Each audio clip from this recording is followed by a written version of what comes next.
এরপর 36-এর প্রশ্নটি হলো বিবৃতি 1 এ বলছে determinant adjoint of adjoint A equal to determinant A two the bar n-1 তার কিউব, যেখানে n হলো ম্যাট্রিক্স এ এর ক্রম, অর্থাৎ ম্যাট্রিক্সটির অর্ডার হলো n ইন্টু n, অর্থাৎ nখানা রো আছে এবং nখানা কলম আছে।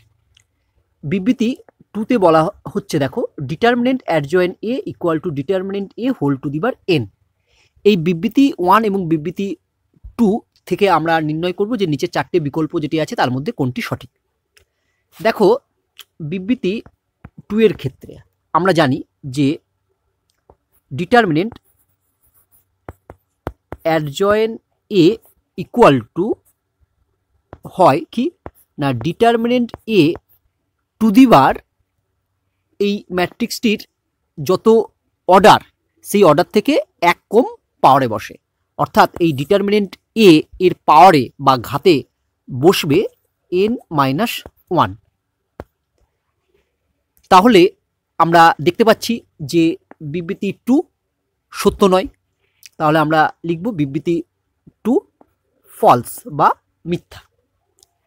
এবার আমরা দেখব বিবৃতি 1 সত্য না মিথ্যা। দেখো বিবৃতি 1 এর ক্ষেত্রে আমি যদি প্রথম অ্যাডজয়েন্ট যেটা আছে অর্থাৎ অ্যাডজয়েন্ট এ ক্যালকুলেট করি, তার জন্য আমরা কি পাবো? প্রথম অ্যাডজয়েন্ট এ এর জন্য আমরা লিখতে পারবো ডিটারমিনেন্ট এ টু দি বার ম্যাট্রিক্সটির যা অর্ডার তার থেকে এক কম লিখব, অর্থাৎ পাওয়ারে আমরা লিখব n-1।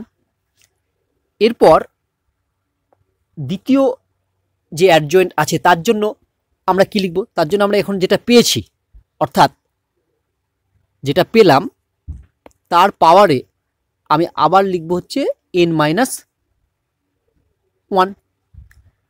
এটা যদি আমরা ক্যালকুলেশন করি তাহলে আমরা পাবো দেখো equal to determinant A two the bar n-1 তার স্কোয়ার।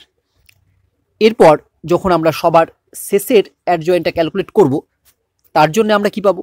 তার জন্যে আমরা আবার এর পাওয়ারে পাবো n-1। এটাকে যদি আমরা আবার ক্যালকুলেট করি তাহলে আমরা পাবো দেখো equal to determinant A two the bar n-1 তার কিউব। তাহলে আমরা দেখতে পাচ্ছি যে বিবৃতি 1 হলো সত্য বা ট্রু। দেখো এই বিষয়টি আমরা খুব সহজে কিভাবে মনে রাখব।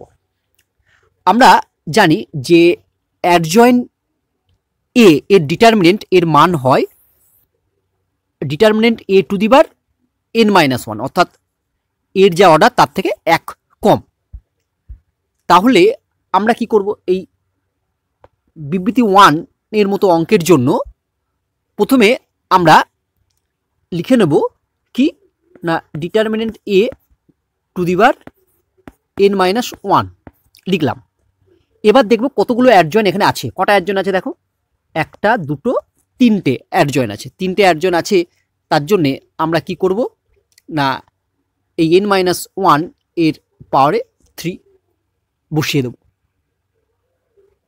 আশা করি বিষয়টা তোমরা বুঝতে পারলে। তাহলে এক্ষেত্রে আমাদের সঠিক উত্তর কোনটি? দেখো এক্ষেত্রে আমাদের সঠিক উত্তর হলো সি, বিবৃতি 1 সত্য কিন্তু বিবৃতি 2 মিথ্যা।